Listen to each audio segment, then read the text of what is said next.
অসম এখন কৃষিপ্ৰধান ৰাজ্য। অসমৰ প্ৰায় ৭০% লোকেই কৃষিকেই নিজৰ জীৱিকা হিচাপে গ্ৰহণ কৰি আহিছে। কৃষিকেই নিজৰ জীৱনৰূপে গ্ৰহণ কৰা অসমৰ মায়ামৰা সমাজৰ লোকসকলে খেতি চপাই থকাৰ সময়তে এক অন্যতম কৃষিভিত্তিক উৎসৱ নলগোৱা উৎসৱ উদযাপন কৰে। এই উৎসৱ ধৰ্মীয় ৰীতি নীতিৰ মাজেৰে এক ভক্তিভৰা মনোভাৱেৰে উদযাপন কৰা হয়।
আনপৰিচালনা সমিতিৰ সভাপতি উদয়পুৰ চেয়াৰম্যানকে অভিনন্দন কৰছে আৰ আন্তৰিক সমাজযাত্ৰা শিবসাগৰ জেলা মানবা সমাজেৰ সম্মানীয় সভাপতি ধৰ্মেন্দ্ৰ ব্ৰহ্মা ডাঙৰীয়াই আন্তৰিক সমাজযাত্ৰা উল্লেখ কৰিছে।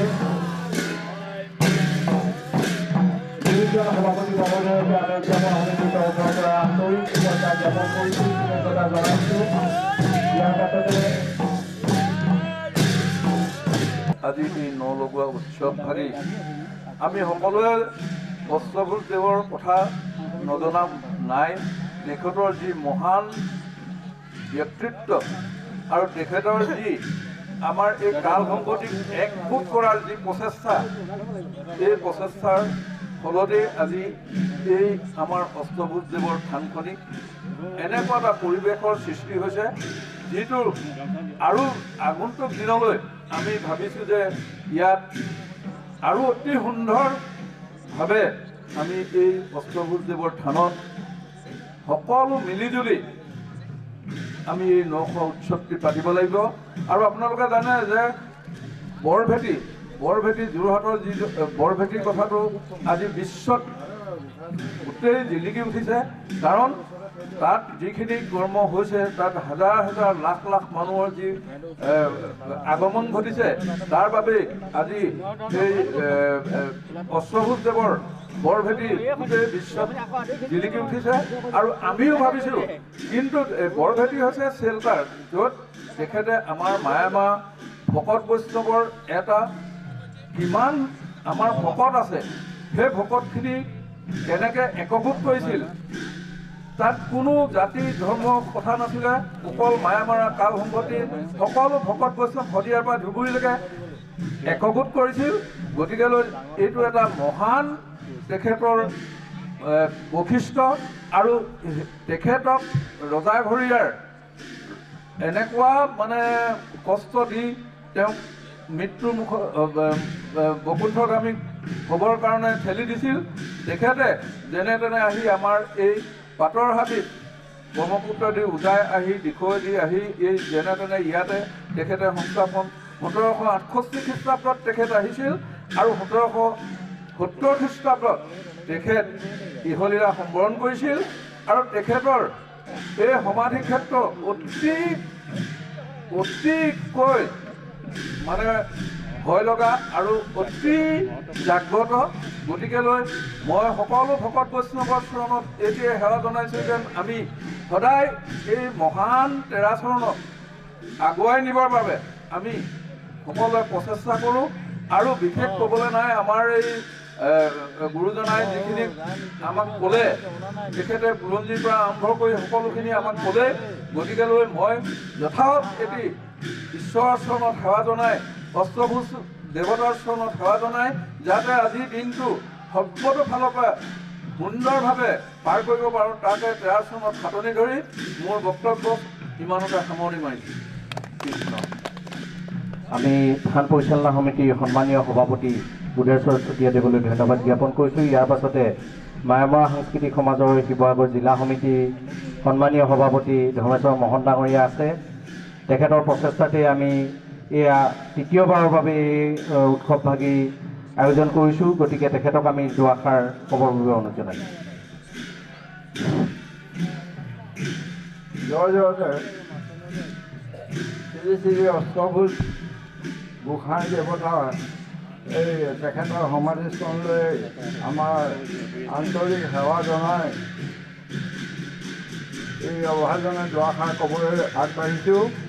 এই মায়ামৰা সদৌ অসম মায়ামৰা সাংস্কৃতিক সমাজৰ যিটো বৰ্তমান যুগত দায়িত্ব আহি পৰিছে, শিৱসাগৰ মায়ামৰা সমিতিৰ জিলা সমিতিৰ সভাপতি হিচাপে মায়ামৰা ভক্তসকল যিমানখিনি ভক্ত আছে এই শিৱসাগৰ জিলাত, আমি সকলোলৈকে কাতৰ অনুৰোধ জনাইছোঁ যে অসমত শিৱসাগৰ সদৌ অসম মায়ামৰা সাংস্কৃতিক সমাজ এখনেই আছে। এই সমাজখনৰ বাবে একত্ৰিতভাৱে কোনো এখন সমাজ নাই। গতিকে শিৱসাগৰ জিলা সমিতিৰো ডাঙৰ এটা দায়িত্ব আহিছে, যিহেতু আমাৰ সমিতিখনৰ নামেই হ'ল সদৌ অসম মায়ামৰা সাংস্কৃতিক সমাজ। গতিকে শিৱসাগৰ জিলা মায়ামৰা সাংস্কৃতিক সমাজে নিজৰ যিখিনি কৃষ্টি সংস্কৃতি এইখিনিক লৈ যদি আমি জীয়াই ৰাখিব নোৱাৰোঁ, আমাৰ ভৱিষ্যতে এই মায়ামৰা সমাজৰ কৃষ্টি সংস্কৃতি সকলোখিনি মানে যাতে যিটো শুনিবলৈ বেয়া বিজতৰীয়া এটা বিজতৰীয়া অৱস্থালৈ গুচি যাব।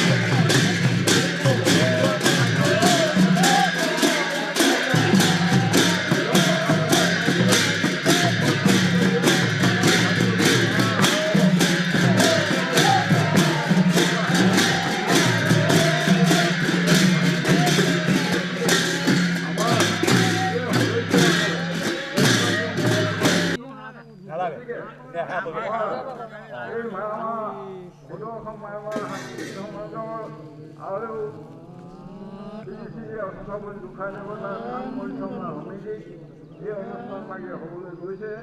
গতিকে ভগৱন্তৰ ওচৰত শেষত মই এই প্ৰাৰ্থনা জনালোঁ যে ভগৱন্তই সাংবাদিকসকলৰ সকলোখিনি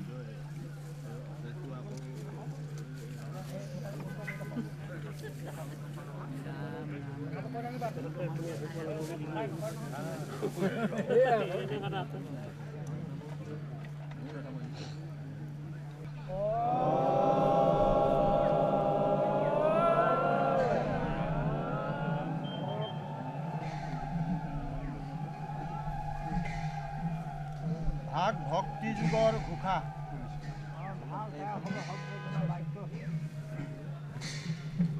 ফুলৰি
লগোৱা উৎসৱৰ তাৎপৰ্য হ'ল মানে আমাৰ যেতিয়া ভকতসকলে শস্য ৰোপণ কৰিবলৈ যায় তেতিয়া এষাৰ কথা কয় যে আগে গুৰুত লাগিবি ভকতত লাগিবি তাৰপিছত নিজৰ প্ৰচাৰ শৰীৰত লাগিবি সেইবুলি সেই শস্য ৰোপণ কৰে আৰু যেতিয়া শস্য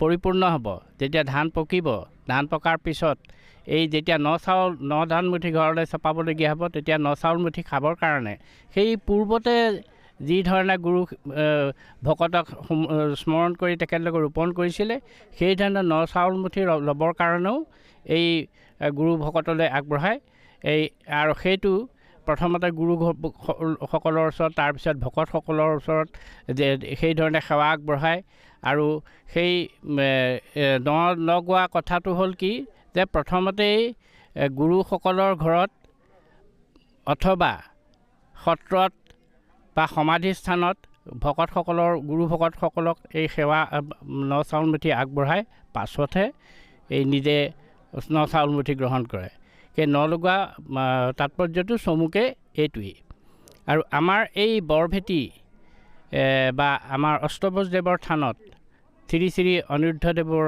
আদ্যশ্বৰ শ্ৰী শ্ৰী অনিৰুদ্ধদেৱৰ থানত ন লগোৱাৰ যিটো প্ৰথা সেইটো সেই পূৰ্বৰ পৰা তেনেধৰণে ভকতসকলে পালন কৰি আহিছে আৰু এই কিছুদিন ধৰি তেতিয়া যিহেতু আপোনালোকে জানে যে আদ্যশ্বৰ শ্ৰী শ্ৰী অনিৰুদ্ধদেৱে জগতগুৰু শ্ৰীমন্ত শংকৰদেৱ মাধৱদেৱৰ পিছত যিসকল ধৰ্মগুৰুৱে বৈষ্ণৱ ধৰ্মগুৰুৱে অসমত বৈষ্ণৱ ধৰ্ম প্ৰচাৰত আটাইতকৈ গুৰুত্বপূৰ্ণ ভূমিকা গ্ৰহণ কৰিছিলে। সেইসকলৰ ভিতৰত আদ্যশ্বৰ শ্ৰী শ্ৰী অনিৰুদ্ধদেৱ অন্যতম। গতিকে আৰু এটা কথা যে শ্ৰীমন্ত শংকৰদেৱে শাক্তপন্থী পুৰোহিতৰ আৰু ৰাজতন্ত্ৰৰ অত্যাচাৰত থাকিব নোৱাৰি তেওঁ উজনি অসম ত্যাগ কৰি কোচবিহাৰত থাকিবলগীয়া হৈছিল। পৰৱৰ্তী সময়ত যেতিয়া আদ্যশ্বৰ শ্ৰী শ্ৰী অনিৰুদ্ধদেৱে গোপালাতাৰ ওচৰত তেখেতে শৰণ লোৱাৰ পিছত যেতিয়া গোপালাতাৰ আজ্ঞা অনুসৰি যেতিয়া সত্ৰ স্থাপন কৰিলে, জগতগুৰু শ্ৰীমন্ত শংকৰদেৱ, মাধৱদেৱ আৰু তেখেতৰ আধ্যাত্মিক গুৰু গোপালাতাৰ পথ অনুসৰি যেতিয়া ধৰ্ম প্ৰচাৰ কৰিবলৈ আৰম্ভ কৰিলে, তেতিয়া তেখেতৰ যিখিনি মহানুভৱতা, বিচক্ষণতা, পাণ্ডিত্য দেখি হাজাৰ হাজাৰ ভকতে তেখেতৰ ওচৰত শৰণ ল'লেহি। প্ৰথমতে তেখেতে বিষ্ণুবালিকুঞ্জত সত্ৰ স্থাপন কৰিছিলে। তাৰ 5 বছৰৰ পিছত মৰণৈৰ কাষত নাহৰাতি সত্ৰ স্থাপন কৰিলে। নাহৰাতি সত্ৰ স্থাপন কৰাৰ পিছতেই তেখেতৰ জনপ্ৰিয়তা আৰু বৃদ্ধি পালে। লগতে তেখেতৰ অপূৰ্ব যিসমূহ সৃষ্টি সেইখিনি বৈষ্ণৱ ধৰ্মৰ প্ৰচাৰত গুৰুত্বপূৰ্ণ ভূমিকা পালন কৰা দেখি হাজাৰ হাজাৰ ভকতে যেতিয়া তেখেতৰ ওচৰত শিষ্যত্ব গ্ৰহণ কৰিলে, সেই সময়ত আকৌ শংকৰদেৱৰ দিনত যিখিনি অত্যাচাৰ উৎপীড়ন আৰম্ভ হ'ল, সেই মায়ামাৰা গুৰু শিষ্যৰ ওপৰত প্ৰথমতেই আৰম্ভ হ'ল। কিন্তু প্ৰথমতে গুৰুজনাক বিশেষভাৱে ক্ষতি কৰিব নোৱাৰিলে যদিও, কিন্তু তেখেতৰ পিছতে কৃষ্ণদেৱৰ দিনত আমাৰ 2জন মায়ামাৰা শিষ্যই ৰজাৰ ওচৰত মূৰ নোদোৱাৰ কাৰণে, গুৰুৰ বাদে ৰজাৰ ওচৰত মূৰ নোদোৱাওঁ বুলি কোৱাৰ কাৰণে পৰীক্ষাৰ সন্মুখীন হৈ প্ৰাণ দিবলগীয়া হৈছিল। আৰু সেইটো আছিল প্ৰথম মায়ামাৰা সত্ৰত মানে ৰাজাঘৰীয়াৰ চূড়ান্ত আঘাত। তাৰ পিছতে যেতিয়া আমাৰ 4ৰ্থজন মায়ামাৰা সত্ৰাধিকাৰ গুণীগানী শ্ৰী শ্ৰী নিত্যানন্দদেৱ, অগাধ পণ্ডিত, বিচক্ষণ, তেখেতে যিজনে 6খনকৈ মানে ধৰ্মশাস্ত্ৰ লিখি মায়ামাৰা সম্প্ৰদায়ে নহয় গোটেই বৈষ্ণৱ সমাজলৈ উপৰন্ত অৱদান আগবঢ়াই গৈছিল, সেইজন গুৰুকো এই ৰজাঘৰীয়াই ষড়যন্ত্ৰ কৰি এজন ৰাজবিষয়াৰ কথা মতে অত্যাচাৰ কৰি প্ৰাণদণ্ড দিলে। তাৰ পৰৱৰ্তী পৰ্যায়ত আমাৰ 7ম যিজন মায়ামাৰা সত্ৰাধিকাৰ আছিলে, খুটিয়াপতা সত্ৰৰ বৈকুণ্ঠনাথ দেৱ আৰু পুৰণবেটী মায়ামাৰা সত্ৰৰ সত্ৰাধিকাৰ শ্ৰী শ্ৰী মধুমূৰ্তিদেৱ, সেই সময়ত ৰজা গদাধৰ সিংহই অন্যান্য সন্ত মহন্তসকলৰ লগতে নামৰূপন দি তেখেতলোককো হত্যা কৰালেগৈ 7মজন। তাৰপিছত চতুৰ্ভুজদেৱ 8মজন যিজন মায়ামাৰা সত্ৰাধিকাৰ শ্ৰী শ্ৰী চতুৰ্ভুজদেৱ, তেখেতৰ দিনা ৰাণী ফুলেশ্বৰীয়ে এই বৈষ্ণৱ সন্ত মহন্তসকলৰ ওপৰত নানা অত্যাচাৰ কৰি, তুচ্ছ তাচ্ছিল্য কৰি, অপমান কৰি, বলপূৰ্বক দেৱীৰ ওচৰত মূৰ দোৱাবলৈ বাধ্য কৰা, তেনেকুৱা ধৰণৰ যেতিয়া অত্যাচাৰ কৰিলে, আমাৰ 8মজন যিজন সত্ৰাধিকাৰ চতুৰ্ভুজদেৱে তাৰ মানে প্ৰতিবাদ কৰিলে আৰু সেইটোতে তেওঁকো মৃত্যুদণ্ডৰ আদেশ দিছিলে। কিন্তু সৌভাগ্যক্ৰমে এজন শাক্তগুৰু, শিৱসিংহ ৰজাৰ শাক্তগুৰু কৃষ্ণৰাম ভট্টাচাৰ্যই শিৱসিংহ ৰজাক মানে জবাবদিহি কৰি তেওঁৰ ওচৰত দাবী কৰাৰ ফলত সেই চতুৰ্ভুজদেৱক সসন্মানে আকৌ শিৱসিংহ ৰজাই বৌদ্ধভূমিৰ পৰা ঘূৰাই আনি পঠিয়াই দিলে। তাৰপিছতে আমাৰ 9মজন যিজন মায়ামাৰা সত্ৰাধিকাৰ শ্ৰী শ্ৰী অষ্টভুজদেৱ, এই শ্ৰী শ্ৰী অষ্টভুজদেৱৰ যিটো তেখেতৰ আৱিৰ্ভাৱ, সেই তেখেতৰ নামটোৰ লগতো আমাৰ কিছু ধৰ্মীয় কিছু কথা জড়িত হৈ আছে। কাৰণ আমাৰ যেতিয়া শ্ৰীমদ ভাগৱতৰ আমাৰ ভাগৱতত উল্লেখ আছে আমাৰ 10 প্ৰচেতকৰ কথা, অষ্টভুজ ৰূপে বিষ্ণুৱে দেখা দিয়া, বলিক মানে দেৱতাসকলক ৰক্ষা কৰিবলৈ সময়ত অষ্টভুজ ৰূপে ভগৱানে অৱতাৰ কৰা ধৰা, সেইখিনি তেনেকুৱা ধৰণৰ বৰ্ণনা আছে। আমাৰ এই অষ্টভুজ গুৰুজনাও যেন মায়ামাৰা সম্প্ৰদায়ৰ অস্তিত্বৰ সংকটৰ সময়ত তেখেতৰ জন্ম হৈছিল। আৰু তেখেতে যেতিয়া 4ৰ্থ সত্ৰাধিকাৰ 8মজনৰ সত্ৰাধিকাৰ চতুৰ্ভুজদেৱৰ পিছত যেতিয়া তেখেতে এই মায়ামাৰা সত্ৰৰ ধৰ্মাসন ল'লে, তেখেতে প্ৰায় 20 বছৰ ধৰ্ম প্ৰচাৰ কৰি থকা কালচোৱাত বিভিন্ন ধৰণে তেখেতে দূৰদৰ্শিতাৰে অধ্যয়ন তেখেতে চিন্তা কৰি চালে আৰু এটা সময়ত অনুভৱ কৰিলে যে পূৰ্বৰ পৰা ৰজাঘৰে যিমানবিলাক অত্যাচাৰ কৰি আহিছে, সেই অত্যাচাৰ যদি ধাৰাবাহিকভাৱে চলি থাকিবলগীয়া হয়, তেতিয়াহ'লে মায়ামাৰা সত্ৰৰ এদিন একেবাৰে অস্তিত্ব বিপন্ন হৈ পৰিব। সেইকাৰণে তেখেতে সেই যুগমীয়া এটা প্ৰতীক, চিৰযুগমীয়া এটা প্ৰতীক ৰাখি থৈ যাবৰ কাৰণে সেই সময়ত মায়ামাৰা সত্ৰৰ শিষ্যৰ সংখ্যা শদিয়াৰ পৰা মানাহলৈকে আছিল মায়ামাৰা বংশাৱলীত উল্লেখ থকা মানে 8 লক্ষ।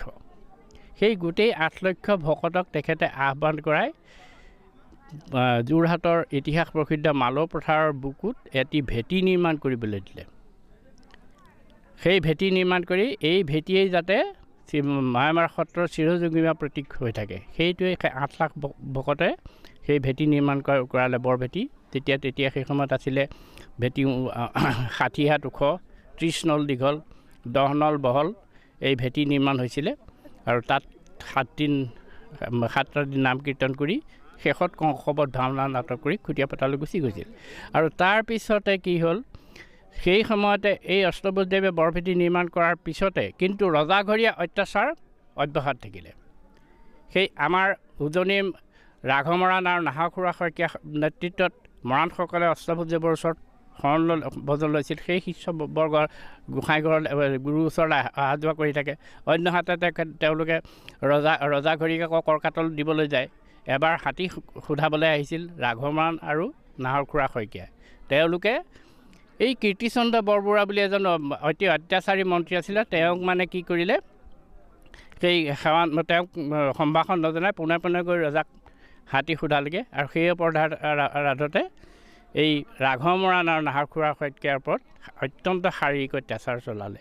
তেতিয়াই সেই ইতিমধ্যে পূৰ্বৰ পৰা যিখিনি মায়ামাৰ সত্ৰৰ গুৰু শিষ্যৰ ওপৰত অত্যাচাৰ চলি আছিল, তলে তলে মায়ামাৰ সত্ৰৰ শিষ্য বহুত ক্ষোভিত হৈ আছিলেই।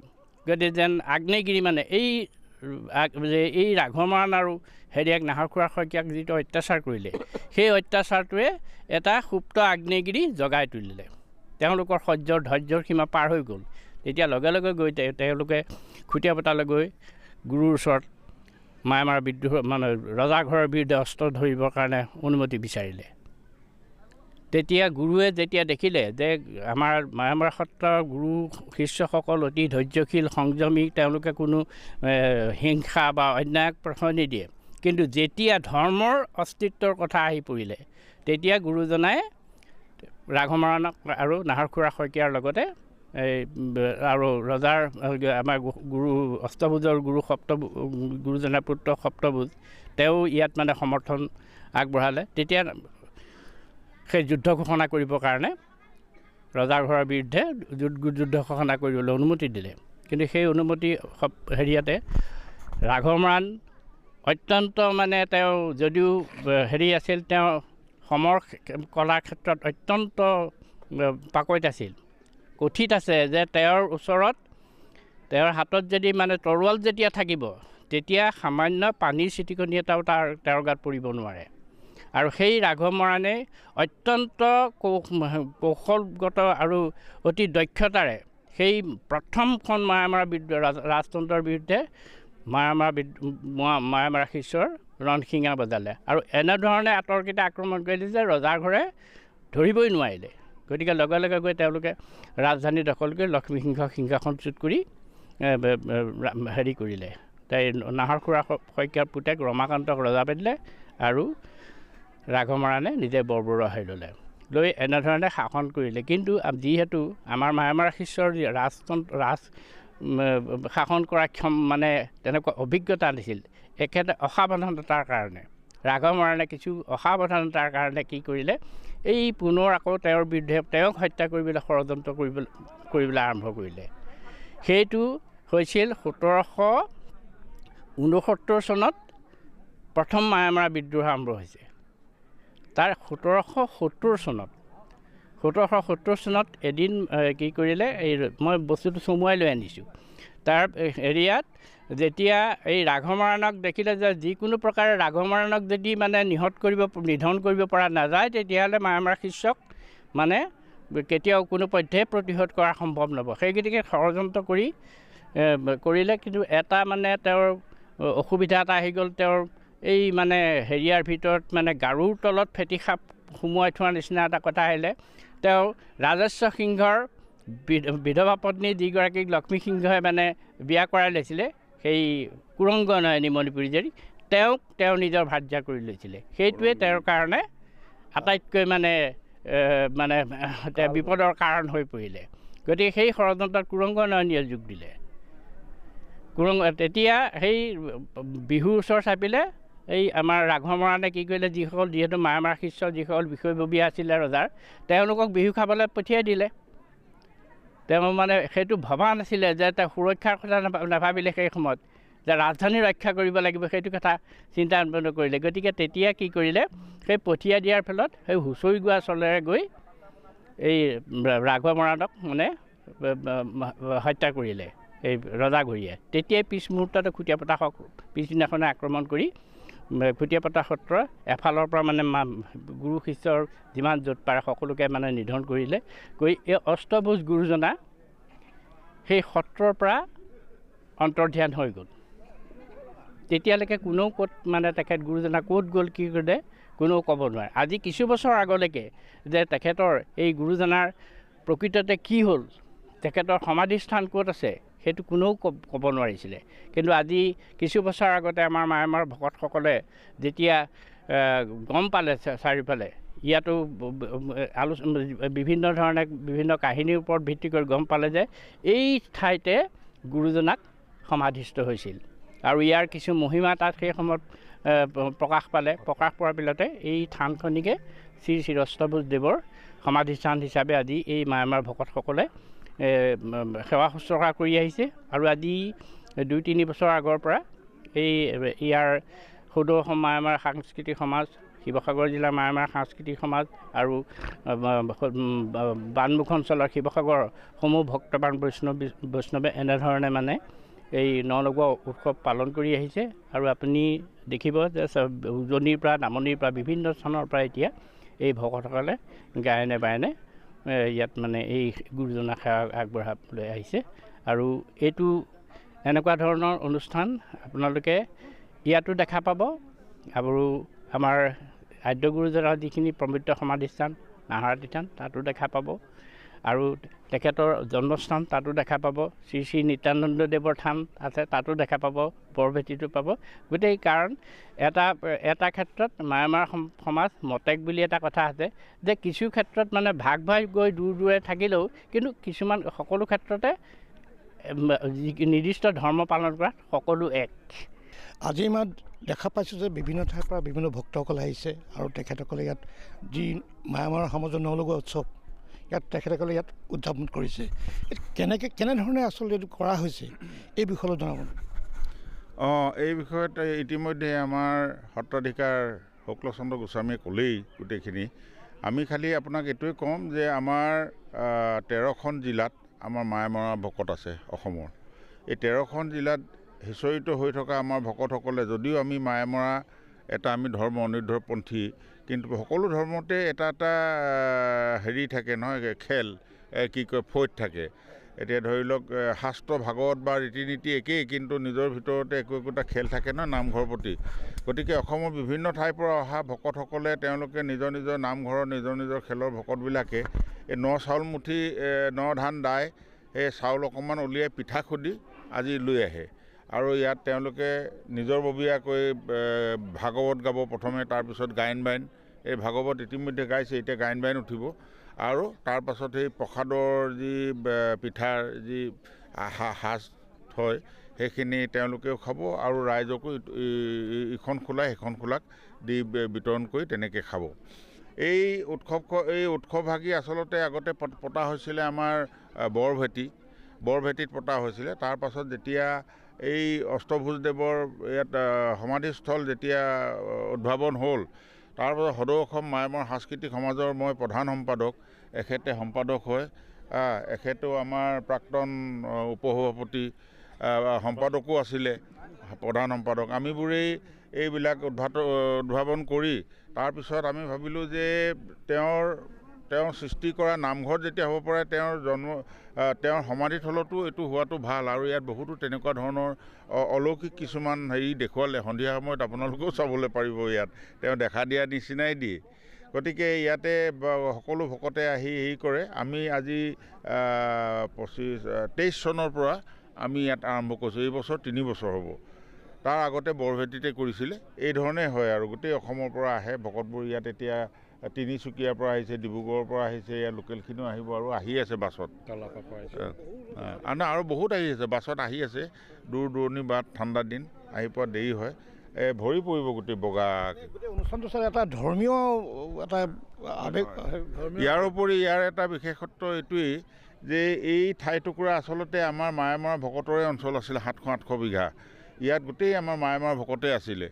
এই ভকতসকলক আহোম ৰাজশাসনৰ দিনত ৰজাঘৰীয়াই গোটেইবোৰ মাৰি কাটি, এই যে 8 লাখ আমাৰ ভকত মাৰিছিলে, 4 লাখ মহিলাক হত্যা কৰিলে, সেই সকলো এইটো অঞ্চলৰো আছিলে। এই 700-800 বিঘা ইয়াত মাটি আছে। এই মাটিৰ পৰা আমি এতিয়া প্ৰায় এতিয়া গোটেইবোৰ খালী হৈ পৰি আছে। অষ্টভুজদেৱৰ থানৰ নামত আমি 200 বিঘা মাটি আমি ইতিমধ্যে চৰকাৰক প্ৰপ'জেল দিছোঁ। মই অসম সত্ৰ আয়োগৰ মই অসম চৰকাৰৰ 4জনীয়া কমিটিৰ মই এজন সদস্য আছিলোঁ আৰু আমাৰ আমগুৰিৰ বিধায়ক প্ৰদীপ হাজৰিকা আমাৰ অধ্যক্ষ আছিলে। তেখেত আমি আহি যোৱা বছৰ, তাৰ আগবছৰ এইবিলাক গোটেই ছাৰ্ভে কৰি মণ্ডল ইয়াৰ গোটেই হেৰিয়াক লৈ ছাৰ্ভে কৰি ইতিমধ্যে এই ৰিপৰ্ট আমি চৰকাৰক দিছোঁ। ইয়াত 200 বিঘা আমাৰ নামত সংৰক্ষণ কৰি ইয়াৰ সৌন্দৰ্য বৰ্ধনকৰণৰ কাৰণে আমি চৰকাৰক দিছোঁ। আৰু এই এখেত বিভূতি চেতিয়া, এখেত ইয়াৰ স্থানীয় লোক। তেখেতে এই ঠাইত কোন কোনসকল লোক আছিলে তেখেতে ক'ব। ধন্যবাদ। আচলতে এই আপুনি ইতিমধ্যে গোটেই কথাখিনি আপোনালোকে আগত প্ৰকাশ কৰিলেই যে শ্ৰী শ্ৰী অষ্টবেদ গুৰুজনাৰ ইয়াতে আমাৰ সমাধিস্থান। এই সমাধিস্থানত যিহেতু আমাৰ প্ৰতীক হিচাপে বৰভেটি যোৰহাটৰ প্ৰতীক যিটো আছিলে বৰভেটি, সেই বৰভেটিত থকা অৱস্থাত তেতিয়ালৈকে আমি গম পোৱা নাছিলোঁ যে তেখেতৰ মায়ামৰা সমাজৰ যে আমাৰ তেখেতৰ গুৰুজনৰ সমাধিস্থান ইয়াত আছিল। আমি ইয়াত বহুত বিতৰ্কৰ মাজত তেতিয়া আমাৰ মায়ামৰা মাজত অলৌকিক কিছুমানে দেখা দিলে, ইয়াত এখন থান হিচাপে ইয়াত পৰিৱৰ্তন হ'ল। সকলোৱে আহি ইয়াত প্ৰায় 12-14খন গাঁও ইয়াত মিলি আমাৰ মায়ামৰা যি আছে, সেই সকলো 14খন গাঁৱৰ ৰাইজে আহি ইয়াত নাম কীৰ্তন কৰি সেৱাথলী হিচাপে ব্যৱহাৰ কৰিছিল। ইতিমধ্যে আমাৰ মায়ামৰা সাংস্কৃতিক সমাজৰ প্ৰধানমন্ত্ৰীয়ে ক'লে যে আমি তেতিয়া গোটেই আমাৰ তেতিয়া মায়ামৰা সমাজৰ কাৰণে আমি গোটেই উজনি অসমৰ সত্ৰবিলাকৰ লগত গৈছিলোঁ। তেতিয়া দেখিলোঁ তাত তেতিয়া আমাৰ মায়ামৰা সমাজৰ উজনি অসমত তেখেতৰ গুৰুজনাৰ এই অষ্টভুজ গুৰুজনাৰ উজনি অসমত বহুত শিষ্যত তাতে আছে। তেখেতলোকে তেতিয়া খুব আনন্দ পালে। আৰু তাৰপিছতে আমি 2023 চনৰ পৰা যেতিয়া তেখেতৰ এটা সমন্বয়, সাংস্কৃতিক সমন্বয় গঢ়ি উঠিবৰ কাৰণে আমি গোটেই 12খন গাঁৱৰ মানুহে সকলোৱে আহি ইয়াত নলগোৱা উৎসৱ হিচাপে তাত বৰভেটিৰ পৰা আহি পাতিবলগীয়া হ'ল। আমি আশা কৰিছোঁ যে আমি অনাগত দিনত ইয়াত আহি অসম চৰকাৰে তথা ভাৰত চৰকাৰে আমাক গুৰুত্ব প্ৰদান কৰি এই ঠাইডোখৰ এখন সুন্দৰ ঠাই, এখন আমি যদি পৰ্যবেক্ষণ থলীলৈ যদি পৰ্যটন কৰিব পাৰোঁ এটা অৱকাশ আছে। গতিকে হয়, সেইকাৰণে আমাৰ আপোনালোকৰ থ্ৰুৱেদিত আমি আশা কৰিছোঁ যে আপোনালোকে ইয়াক বহল প্ৰচাৰিত কৰে। তাৰ বাবে আমি অষ্টভুজ সদৌ অসম মায়ামৰা সাংস্কৃতিক সমাজ যে আপোনালোকক অনুৰোধ জনাইছোঁ। লগতে ইয়াত থকা যি অষ্টভুজদেৱৰ থান পৰিচালনা সমিতি আছে, আমি তেখেতলোকৰ উদ্যোগতেই গোটেই কথাখিনিক ইয়াত আছে। আমাৰ প্ৰায় 200 বিঘা মাটিৰ কাৰণে যদি 700 বিঘা মাটি আমাৰ ইয়াত আছে। গতিকে এইখিনি আচলতে আমাৰ মায়ামৰা সম্প্ৰদায়ৰ মানুহ আছিলে। তেখেতৰ গুৰুজনাই সেই সময়ত ইয়াতে থকা বহুত আমি চিন আমাৰ এটা আছে, ইয়াত পুখুৰী এটা আছে, নানা ঠাইত নামঘৰ সদায় কিবা চিন আছে। গতিকে সেইবিলাকৰ যোগেদি আমি গম পালোঁ যে তেখেতে গোটেই 700 বিঘা মাটি আমাৰ আবদ্ধ কৰি আছিলে। গতিকে এইখিনি আমাৰ স্থানীয় হিচাপে আমি মায়ামৰা সমাজৰ যিখিনি অধ্যুষিত অঞ্চলৰ যিখিনি গাঁও আছে, সেই গাঁৱৰ ইয়াত গোটেই বাসিন্দাসকল ইয়াতে আছিলে আৰু তেখেতলোকে মাটি। গতিকে আমি সেইকাৰণে চৰকাৰক জনাইছোঁ যে আমি অতি কমেও 200 বিঘা মাটিৰ কাৰণে যিটো সত্ৰ আয়োগৰ আমাৰ সদস্য তেখেতে আৰু ইতিমধ্যে মাননীয় মুখ্যমন্ত্ৰী ডাঙৰীয়াৰ ওচৰত ইয়াৰ প্ৰপ'জেলটো গৈ পাইছে। গতিকে আমি পুনৰ অনুৰোধ জনাইছোঁ যে আপোনালোকৰ যোগেদি যাতে আমাৰ ইয়াত এটা পৰ্যটনথলী পৰিৱেশিত কৰিব পাৰোঁ, তাৰ বাবে আমি অনুৰোধ জনাই আমি চমু দুআষাৰ মাত্ৰ কৰোঁ। ধন্যবাদ। শ্ৰী শ্ৰী অষ্টভুজদেৱৰ থান পৰিচালনা সমিতিৰ মই সভাপতি। মই জয় আপোনালোকক নমস্কাৰ জনাইছোঁ। আপোনালোকৰ এই মহান আমাৰ এই নলগোৱা অনুষ্ঠানত যেতিয়া আপোনালোক আহি উপস্থিত হৈছে, গ'লে আমি আপোনালোকৰ থ্ৰুৱেদি আমি এটা অনুৰোধ জনাব বিচাৰিছোঁ চৰকাৰক হ'লেও। কাৰণ ইয়াত আমাৰ 14 বিঘা মাটি আছে, এইটো অলৰেডি মানে আমাক ক্লিয়াৰ দি দিলে। এই 14 বিঘা মাটিত আমি এটকাও পইচা মানে হেৰিয়াৰ পৰা চৰকাৰৰ পৰা পোৱা নাই। আমি এই যে ৱাল মৰা দেখিছে, গোটেই চাৰিওফালে ৱাল যিখিনি পাইছেগৈ, সেইখিনি আমি আমাৰ এই যিখিনি স্থানীয় লোক আছে সকলোৱে হেৰি কৰি আৰু এখন লটাৰী খেলাই। এই হেমন্ত গোহাঁইদেৱেও জানে, আমি সেই লটাৰীখন খেলাই 11 লাখ টকা পাইছিলোঁ। সেই ৰাইজৰ সহযোগত। গতিকেলৈ আমি চৰকাৰক কিন্তু 2 লাখ টকা এটা এতিয়া অলপতে দিছিলে আমাৰ এই তপন গগৈয়ে, সিমানেই আমি চৰকাৰৰ অনুদান পাইছোঁ। গতিকেলৈ আপোনালোকক থৈ দি আমি এইটোকে অনুৰোধ জনাব বিচাৰিছোঁ চৰকাৰক, এই এনেকুৱা এটা মহান জেগাত যদি তেখেতলোকে আমাক অকণমান সহায় কৰি হয় বাউণ্ডেৰী ৱাল মৰোৱা, পৰ্যটকৰ কাৰণে পথছোৱা, আপোনালোকে পথছোৱা দেখিছে কিমান দুৰৱস্থা, এই কামখিনি যদি কৰি দিয়ে তেতিয়াহ'লে আমি উপকৃত হ'ম বুলি আমি মায়ামা সমাজৰ তৰফৰ পৰা তেখেতলোকক আমি আবেদন জনাইছোঁ। এটা কথা ক'ব লাগিব মানে নলগোৱা উৎসৱ এইটো অকল অসমৰ এটা অন্যতম উৎসৱলৈ ইয়াক মানে পৰ্যবেক্ষিত কৰিবলৈ অৱকাশ আছে। আৰু মানে পৰ্যটক আপোনালোক মায়ামৰা সমাজৰ বাহিৰেও সকলো মানে লোক মানে সমাজৰ লোক ইয়াত আহি এই নলগোৱা উৎসৱে হওক, ইয়াত থানেই হওক, অষ্টভুজৰ ইয়াত দৰ্শন কৰিব পাৰিব। একদম আপুনি উচিত কথা কৈছে। চাওক আপুনি নিজেই দেখিছে এনেকুৱা এটা পৰিৱেশ, যিটো পৰিৱেশ ভাবিব নোৱাৰি।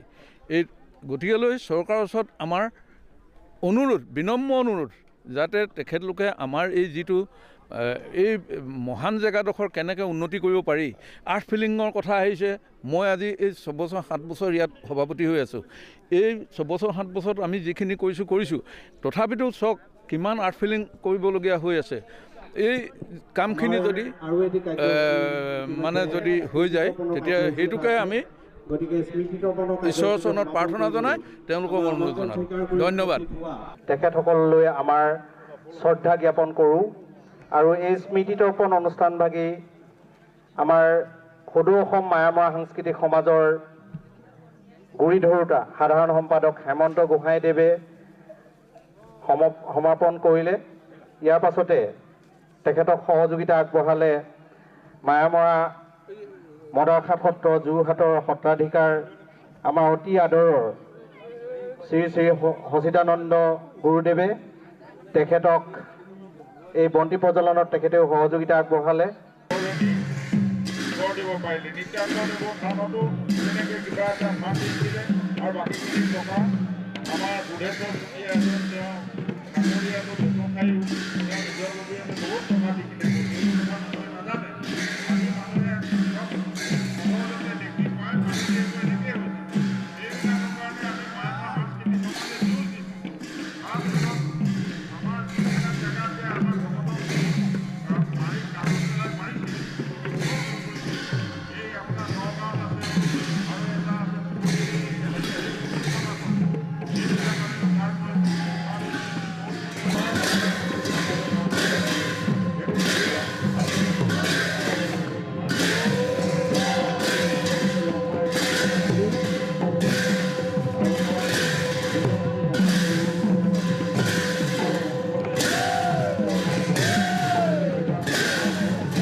কৰি যাবৰ কাৰণে অনুৰোধ জনাইছোঁ। আমাৰ দুজন পক্ষত ইতিমধ্যে আহাৰ ভাতমন্ত্ৰী যোগাৰ কৰিছিলোঁ, গতিকে তেখেতসকলক গ্ৰহণ কৰিবৰ কাৰণে অনুৰোধ জনাইছোঁ। আৰু যিসকলে মন্ত্ৰমন্ত্ৰী গ্ৰহণ নকৰে, ইয়াত জলপানৰ সা সুবিধা কৰা আছে, সকলোকে গ্ৰহণ কৰিবৰ কাৰণে অনুৰোধ জনাইছোঁ।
ইমান সুন্দৰকৈ ইয়াত খোল প্ৰতিষ্ঠা কৰিছে, ইয়াত আচলতে কি কি কৰে? ইয়াত আপোনাৰ নামঘৰৰ পৰা যে আহিলে আপোনাৰ ওলাই আহি ইয়াত কেনেকৈ কি কৰিছে, কি ইয়াত স্থাপন কৰিছে?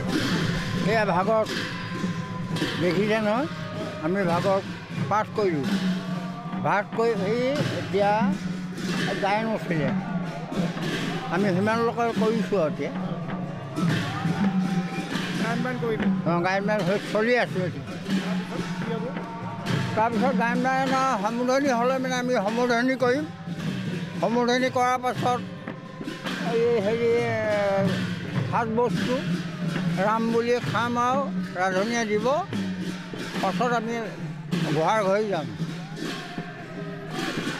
নলগোৱা উৎসৱত মানে আপোনালোকে এনেধৰণৰ পিঠা হেৰি কৰি পেলাই এই ন লগোৱা ভাগি আমি এনেকৈয়ে কৰোঁ। নখোৱাটো এতিয়া নহয়, এতিয়া নাই হোৱা, নখোৱাতকৈ এইটো নখোৱা হৈছে। আমি যেতিয়া কঠীয়া পাৰোঁতেলৈ ভগৱন্তলৈ, গুৰুলৈ, ঈশ্বৰলৈ, খোজনীয়া মগনীয়া সকলোলৈকে আমি আগবঢ়াই আহি কঠীয়া মুঠিত ছিটুৱাওঁ আৰু সেইটোকে ধাৰ খুজিবলৈ ঈশ্বৰৰ ঠাইত আহি ঈশ্বৰ গুৰু ভক্তসকলক আগবঢ়াই তাৰপিছত আমি নিজ ঘৰত পিছত খাম। এতিয়া সমাজত আমি সেই ন ধানৰে আমি পিঠা বনাই আনিছোঁ, ইয়াত সাজ বনাই আনিছোঁ। এই সাজটোৱে আমি সমূহীয়াভাৱে ন গ্ৰহণ কৰা হৈছে ইয়াতে পিঠাটো ন চাউলৰ পিঠাহে। গতিকে ন চাউলৰ পিঠাটো আমি গোটেই সমাজে একেলগে একেমুঠিৰে একেলগে ৰাম বুলি ইয়াতে গ্ৰহণ কৰি আৰু গঞা ৰাইজে ইয়াতে ভক্ত হ'বৰ পৰা আগন্তুক বছৰ কৃষি কৰ্মও যাতে ভগৱন্তৰ আঘাতে থাকি সহায় মোৱাৰি হৈ মানে আৰু উজ্জ্বল কৰি তোলে, সেই নিমিত্তে এভাগি আশীৰ্বাদ গ্ৰহণ কৰিব। কাৰণ খেতিপথাৰ কৰোঁতেতো পোক পৰুৱা ইত্যাদি মৰে, সেইটো এটা প্ৰাণী হিংসাটো কৰিব নাপায়, কিন্তু প্ৰাণী হিংসা নকৰিলেওতো আমাৰ পেট নচলে। গতিকে ভগৱন্তই কৈছে নহয়, জীৱ সৃষ্টি কৰি ব্ৰহ্মা দিলা অন্ন প্ৰাণ, কৃষি কৰ্মে সিদ্ধি হয় ইহাৰ অপমান।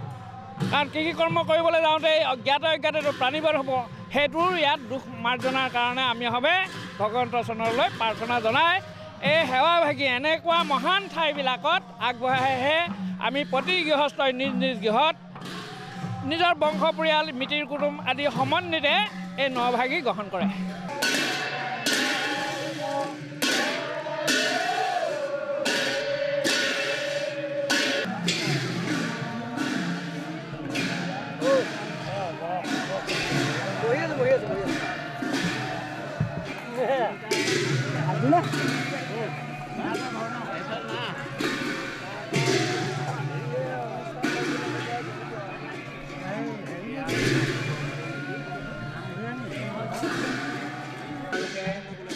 গুৰু বন্দনা ভাগ গাইছে, কিন্তু শেষত আপোনালোকে কৈছে যে কঢ়াৱলী ৰুদ্ৰমেৰী, এই জনাটো অনিৰুদ্ধদেৱে বনোৱা নহয়।